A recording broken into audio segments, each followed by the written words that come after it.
Hello and welcome into another episode of Locked On Wolves. Today on the show, Team USA blows out Team Italy and is now in the semifinals of the FIBA World Cup. Anthony Edwards took a bit of a backseat, but still had a great game. We'll talk about what happened in that game, what's up next, and also who got knocked out of the tournament that I think suddenly was seen as a potential favorite to get to the final. We'll talk about all that. Plus, the Timberwolves signed somebody to an Exhibit 10 contract that will be in training camp with the team here this fall. It's all upcoming on the show. Welcome in. You are Locked On Wolves. You are Locked On Timberwolves, your daily Minnesota Timberwolves podcast. Part of the Locked On Podcast Network. Your team every day.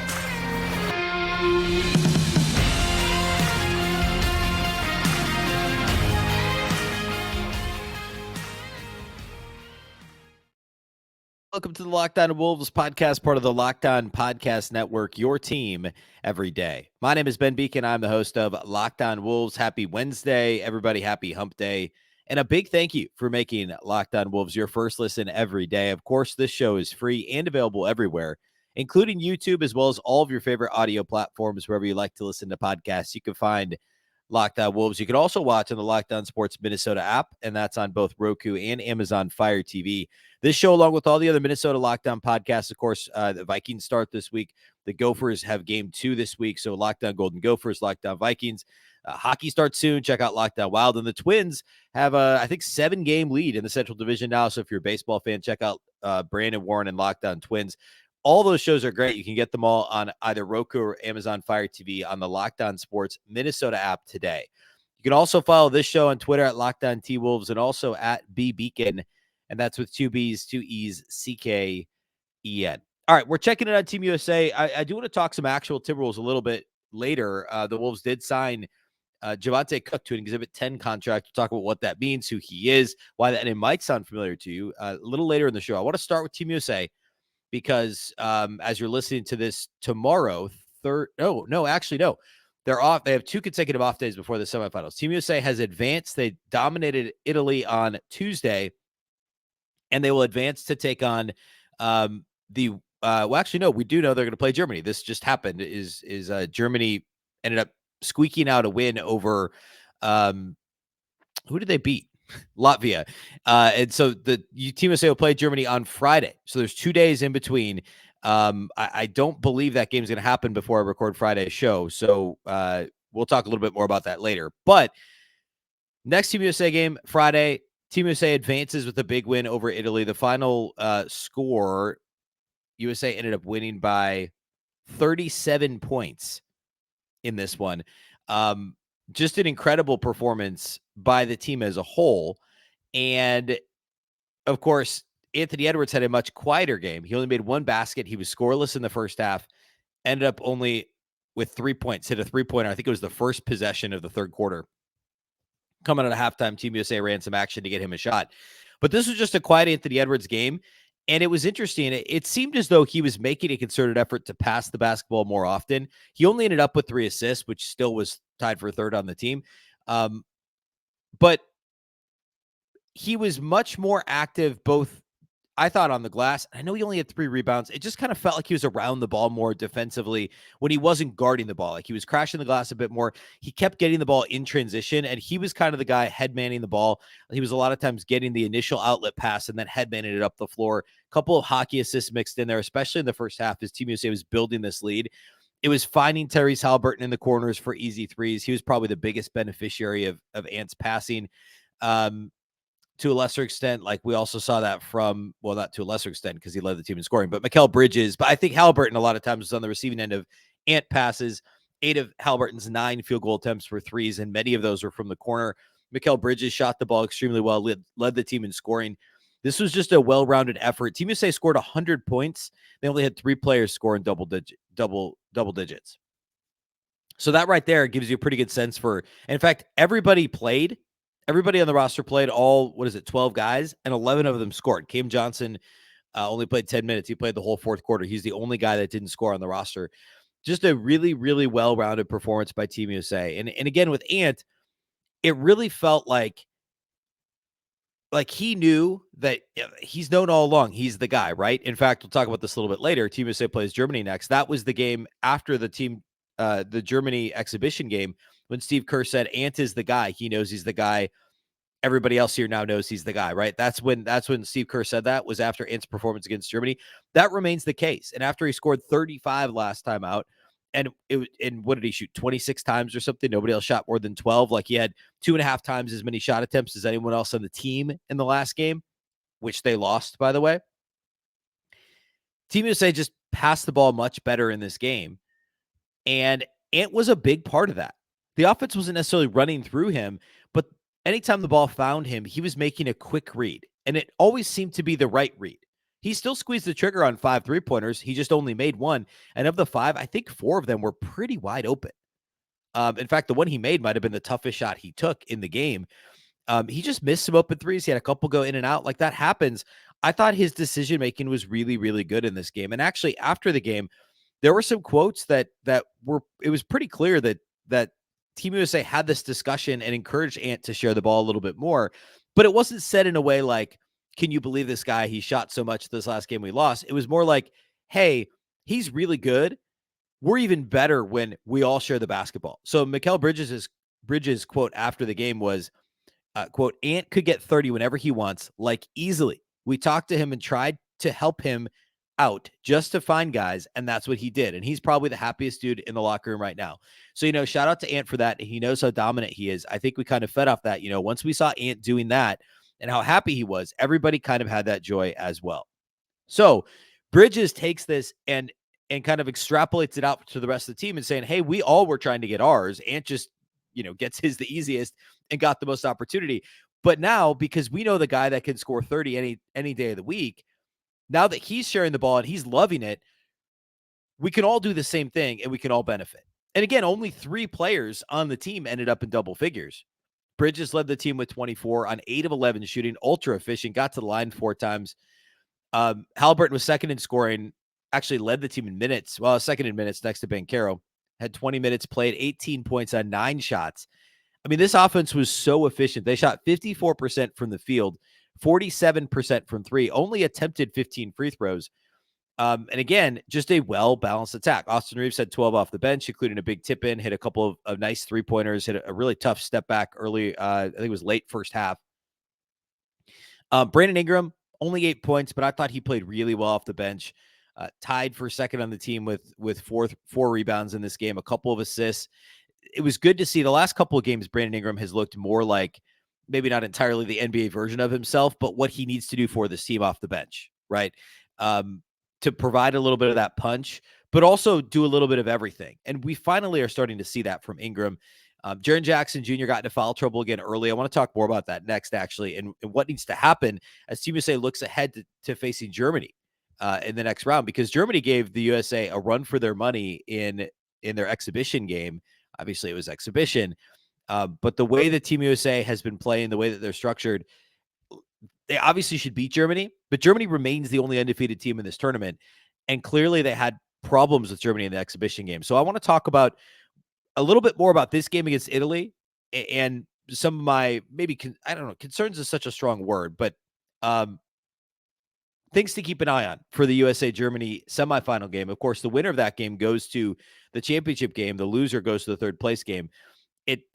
There's no option for Team USA other than getting to the championship game as the number 2 ranked team in the world. And frankly, as long as they go to the championship game, they should emerge from this tournament number 1 in the world after Spain got knocked out prior to the final 8 teams. So we'll talk about all that here next. We'll talk about that matchup, and then we'll close today by talking about Javonte Cooke signing an Exhibit 10 deal with the Timberwolves. We'll do all of that here next. Today's episode of Locked On Wolves is brought to us by our friends over at FanDuel Sportsbook. Get ready for the NFL season with incredible offers from FanDuel, America's #1 sportsbook. NFL season starts tomorrow, Thursday night. Lions at Chiefs, I believe, is the game. And right now, new customers at FanDuel could bet $5 and get $200 in bonus bets guaranteed. Plus, and this is awesome, all customers who bet $5 will get $100 off NFL Sunday Ticket from YouTube and YouTube TV. NFL Sunday Ticket's on YouTube TV now, and you can get it with YouTube TV. You can get it by itself. you'll get $100 off. All you got to do is bet $5 over at FanDuel. You'll get $100 off NFL Sunday Ticket from YouTube and YouTube TV. Now is the best time to join FanDuel. The app is easy to use. You can bet on everything from spreads to player props and more. Of course, you can also look at World Cup stuff. You can look at, I mentioned baseball earlier is obviously ongoing. This is the home stretch of the regular season. And, you've also got hockey about to start. Plenty of sports to take a look at this time of year. But NFL, of course, is probably, in my opinion, it's the most fun to bet, even as a huge basketball fan. Betting NFL is a lot of fun. Also college football too, by the way. Just visit FanDuel.com/lockedon and kick off the NFL season with an offer that you won't want to miss. FanDuel, the official partner of the NFL.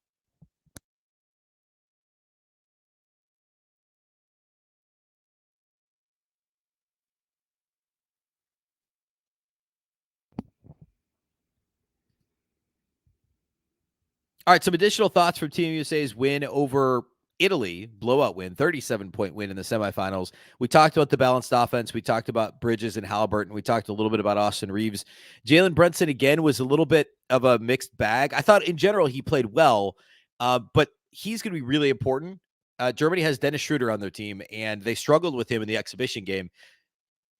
Jalen Brunson has to be the good version of himself. In my opinion, he's maybe the I would say he's one of the swing players for Team USA. Now, obviously, he didn't have a big game against Italy, and they still, won by 37, scored 100 points. But when Team USA has been going well, Brunson's been well-rounded and a good decision maker. He always seems to come out of the gates really, really aggressive and then kind of fade into the background as the game goes on. That's a little harder to say after the Italy game because it was such a blowout. In the second quarter, it was already basically over. But he played well. Like, I thought he picked his spots well, 4 assists, no turnovers, as well as shooting 50% from the floor against Italy. But he's going to have to lock in. And I'll be curious to see if Team USA uses Brunson to guard Schroeder or whether they turn it over to, my guess is it would be Josh Hart to start, and we may see Ant guard Schroeder at times. There's not a whole lot else in the backcourt for Germany to be super worried about. It's basically Schroeder and it's the Wagner brothers, right? Now, Wagner brothers both come off the bench for this team, which is interesting. But that's essentially what Team USA has to look at for in this matchup. And Brunson's going to be really key to that. I guess he was 4th on the team in scoring in this game with 9 points in the Italy game. So keep an eye on Brunson. I mentioned Jaren Jackson a minute ago. He only played 11 minutes in this game. He had 2 fouls in the first 2.5 minutes, hit the bench early, and then he wasn't really needed for the rest of the game. So I think he pretty much played the start of the first quarter and then like the start of the third quarter. And that was kind of it. Only had 3 rebounds in his 11 minutes. He had gone multiple quarters in a row without a rebound prior to that. They need him to be locked in and not get into foul trouble against the Wagners. There's really no other option. And one of those was an offensive foul, and like it's a little bit of Towns vibes when it comes to fouls trouble. And obviously both Towns and Jackson are 2 of the most foul prone players in the NBA. And of course, FIBA's officiated a little bit differently. But Jaren Jackson Jr. has to keep himself on the floor with this matchup. I thought that Banchero played his best game that we've seen. Maybe, what was it, the first game of the actual tournament or the end of the exhibition when he had like a 20-plus point game and he played really well. This was his best game since then. He actually led the team in individual plus-minus. He had 8 points, 5 rebounds, a couple of assists, and 2 steals and a block in this game. Was active all over the place. Shot selection was mostly good. He shot a couple of threes and a long range too, but like when he was shooting in the paint, he was really effective. And I mean, he only committed 1 foul. Like, he was able to stay on the floor. He was the primary big for Team USA. Portis was good too. He was active on the glass, led the team with 7 rebounds, tied with Bridges actually for the team lead with 7 rebounds. Portis was fine, but like Team USA is not going to live and die with Bobby Portis. It's going to be Jaren Jackson Jr. And if he's in foul trouble, it's Paolo Banchero. Like, those guys both have to show up and be effective enough. We only saw garbage minutes from Walker Kessler. He only played the 4th quarter in this game. He's not really a part of this rotation. I know he's seen some second quarter minutes, some actually first quarter minutes the last couple times out, but he's never played more than 10 minutes in a game. He's not going to be relied upon. And frankly, like, the type of player that Kessler is would have been more valuable against Lithuania than it would be against Germany, the way that these teams play. Now, Germany also has Daniel Theis, right? So they've got Schroeder, they've got Theis, they've got both Wagners. It's a good team. They're the only team that is thus far undefeated in the tournament. Now, they barely beat Latvia. They only won by a basket. Latvia got 20 from Davis Bertans, and he was kind of the only, I believe, the only actual current NBA player that got Rodinas Karukis, I think is how you say it, the former Nets draft pick on that team. But basically, Latvia surprised a lot of people. They were the lowest ranked team coming into the tournament, or coming in, that made it to the semifinals. Like they were like 29th or 26th in the world. And they ended up pushing Germany, only losing by a bucket. Again, Germany's, I think, 6-0 now, or 5-0, I guess, the only undefeated team in the tournament at this point. So Team USA Germany, yeah, is that's going to be a tough task. The winner goes to the final. As of me recording this right now, we know Serbia beat Lithuania pretty easily. Lithuania, of course, beat the U.S. the other day. So kind of a hard, fast fall from Lithuania after the peak of beating Team USA. But the winner of Canada and Slovenia, so Canada of SGA, Nikhil Alexander-Walker, RJ Barrett, Dylan Brooks, all these guys that are on the Canadian team, Dwight Powell, against Doncic and Slovenia, Canada versus Slovenia. The winner of that game plays Serbia. The winner of USA Germany plays the winner of Serbia and that Canada-Slovenia matchup. So Canada-Slovenia matchup. It's obviously not getting any easier, right? But again, Germany, the only undefeated team so far. This is going to be a real difficult matchup Friday morning. And I believe that game's early enough, or late enough. I'm not sure that I'll be able to watch it before recording Friday's show. So if we don't get to that, I'll do a quick, mention preview of it on Friday's show, and then we'll also get into some additional Timberwolves stuff, some of the projections that have been floating around that I keep teasing and haven't actually got to. So that'll likely be what we do Friday.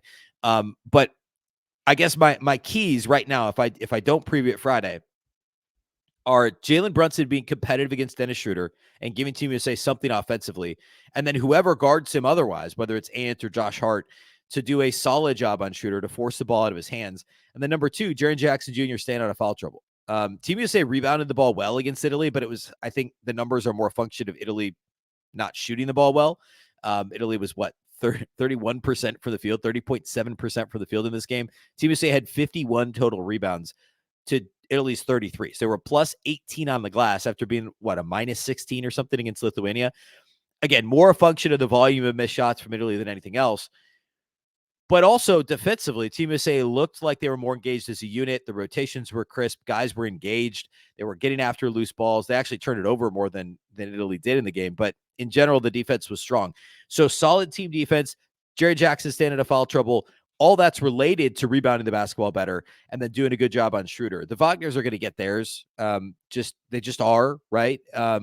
So it's holding down Schroeder. It's being solid on the glass, limiting second chance opportunities, making Germany work for whatever they get against Team USA on Friday. Those are the keys to the game. And obviously, this is a game Team USA should win, but it's the most difficult test they've had so far. Germany, by the way, in that exhibition game, I mentioned it earlier, it was the last exhibition. Germany had a 16-point second half lead, and then Ant went off. He hit a couple of threes, ended up scoring 24, 25 points, whatever it was, and he led that comeback. But Germany had built a second half double-digit lead, 16 points in the third quarter that Team USA came back from. So Germany's very capable of winning this game. Again, undefeated so far in the tournament. It's a big game for USA. It'd be very difficult to come home not having made the final in the FIBA World Cup. So big game Friday. We'll talk about it one way or the other on Friday, whether or not it's recorded before or after the actual game. So we'll do that on Friday. Okay, let's talk about Javonte Cooke. New Timberwolves signee. The name might sound familiar. I'll tell you why and what you need to know about him. And we'll kind of reset the Timberwolves roster headed into training camp, which starts here in 2.5 weeks. So we'll do all that here next.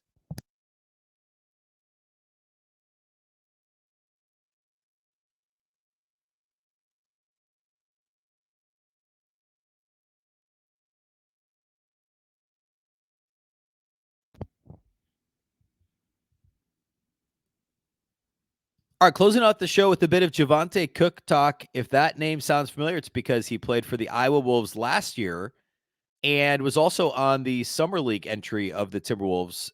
I think maybe also last year too. But Javonte Cooke is an interesting player. He played in 25 games last year for the Iowa Wolves, started 5 in the regular season. Now, the Showcase Cup, of course, for whatever reason, you can never find these stats put together. So I guess I'm going to rattle them all off. But in 25 regular season games, he only shot a hair under 31% from 3, 42% from the field. I should say he's a 6'6" wing. And so he's got kind of the athletic profile, the physical profile of almost like a Nickeil Alexander-Walker. Like, that's who he reminds me of physically. Has length, athleticism, should be able to bother passing lanes, provide good on-ball defense, good lateral quickness for his size. So you'd like him to be kind of a 3-and-D type player. The shooting was not there in the G League. Again, 31% from three, 42% from the field. In Showcase Cup play, he was 34% from three. That's over 16 games, 42% for the field there as well. And there's really nothing in the advanced stats and the peripheral, like the rate-based stats that gets me too excited about his profile as a player. Like, I think he was top 5 on the team in steal rate, but it's still just 1.7%. A 2.3% block rate is fine for a guy that's not a big in regular season, but it was much lower in the Showcase Cup. Turnover rate was a little bit high for what his usage rate was. So again, the advanced metrics if we combine it, what is that? 41 games in the G League last year. So a small sample as a G League player. Advanced metrics didn't love his season. But again, it's the physical profile, it's the projectability of Javonte Cooke as a defender that encourages the Timberwolves to give him a chance. I should also be clear on what an Exhibit 10 is. I should have started with this, so apologies. If you're not familiar, it's essentially like if in college basketball terms, it'd be like a preferred walk-on. He gets a little bit of extra money up front. He will come into the season. I think you're allowed, up to 20 guys or something. There's the 15, 16 now, I guess, on your team, and then you get a few non-roster invitees. That's essentially what this is. If the Timberwolves do waive him after training camp, which is likely, and as long as he spends 2 months in the G League, he gets a $75,000 bonus. So he gets a little bit of he gets a bonus for signing, a pay rate bump in the G League this year, and then a $75,000 bonus if he stays with the Iowa Wolves. If he doesn't stay, that means he got a better deal either overseas or maybe a two-way deal with another NBA team or something like that. So it's entirely the most likely scenario. Like, there's been a bunch of guys last few years. I can't remember who it was last year, but a few years ago, it was like Jordan Murphy, the former Gophers player. Philip Wheeler, I think last year, who still stuck around and was on the summer team and was on the Iowa Wolves all year. Those guys were getting Exhibit 10 deals. So they're preferred invitees to spring training, to training camp. And they get that extra bump salary-wise that basically allows the team to say, or it's like an NFL team signing an undrafted guy, giving them a bigger bonus because they want to get them into camp. It's that sort of a thing. And the Timberwolves do still have a two-way deal open. So there's the possibility he ends up in that role. I would say it's unlikely, but it's still possible. One more note on Javonte Cooke himself. He played Division II basketball. First at, what was it? Like Mars Hills or something like that. Mars Hill University, D2, transferred to Winston-Salem State University, which is an HBCU. It's also Division II. So he played at 2 different Division II schools. And obviously was very, very good to be getting a look at the NBA level after playing D2 ball. In his final year, the 21-22 season at Winston-Salem State, he averaged just under 17 points per game, only 1 assist per game, shot 39% from three and just under 47% from the field. So there's some projectability there. He was a 73% free throw shooter, by the way, in college. And last year, struggled a bit at the line, was 77% in the regular season, only 50 in the Showcase Cup. So around a 70% overall free throw shooter, both in college and at the G League. So again, this profile looks a little bit more like Nickeil Alexander-Walker. Not a great shooter. There's a little bit of projectability there. And he's obviously got athletic gifts, got some instincts defensively, should be solid there. The question is, will he stay solid defensively? I should also note the rebounding numbers aren't all that impressive. So he needs to contribute a bit on the glass. He's got to show the ability to make some threes, to knock down some open shots, to be a solid catch and shoot guy, to get a longer look from the Wolves. Because again, the G League numbers aren't all that impressive. So all of the above are things that Javonte Cooke is going to need to show in training camp and in preseason play if he gets that opportunity. The Timberwolves still have an open roster spot. They have 14 guys on the roster officially. They've got only one two-way guy actually signed. Now, Matt Ryan is a restricted free agent on a two-way deal. So there's the possibility he still comes back. It seems unlikely, but still possible. So the Timberwolves still need to fill a roster spot and a two-way spot. They've now have Javonte Cooke invited to training camp. And we'll see how all that shakes out. But there should still be some signing, some Wolves news in terms of signees as we get into mid-September here on the heels of training camp.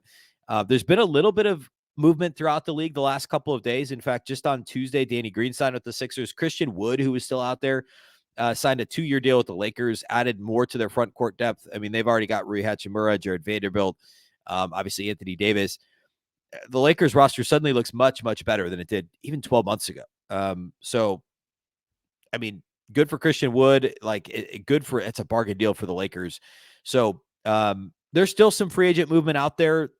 The Wolves, it's not like they have, cap space to do anything, but there's the possibility that they will be adding someone else at some point, and then also figuring out the Matt Ryan situation, the other two-way deal. So we'll stay on top of that here at the show. We, of course, will be back Friday. We'll also next week go Monday, Wednesday, Friday. I should note, if the Team USA wins on Friday against Germany, the championship game the final is on Sunday morning. So Monday's show, we'll talk about, hopefully, Team USA in the championship on Sunday. That'll be Monday's show. Then next week, we'll do Monday, Wednesday, Friday again. The following week, the week that starts with September the 18th, we will be back to 5 shows a week as we gear up for training camp and preseason play. We'll do roster previews. I'll do previews of every single player on the roster. We'll break down what we're looking for in training camp, preseason, etc. All that will be upcoming here the rest of the month of September. We're getting close. Like, we're a month away for the first preseason game, essentially. So get excited. A lot to cover here in the coming weeks at Locked On Wolves. All right, that's all we have for you today. A big thank you to those that do make Locked On Wolves your first listen every single day. Of course, you can listen to the show wherever you like to listen to podcasts. You can also watch on YouTube, as well as the Locked On Sports Minnesota app on both Roku and Amazon Fire TV. You can download that app and watch this show and all the other Minnesota Locked On podcasts. You can also follow on Twitter at Locked On T-Wolves and at Beecken. That's with 2 B's, 2 E's, C-K-E-N. Of course, the Locked On Wolves podcast is part of the Locked On Podcast Network. Remember, the Locked On Network is your local experts on all the biggest stories. Once again, I'm Ben Beecken. This is the Locked On Wolves podcast, and we'll catch you next time.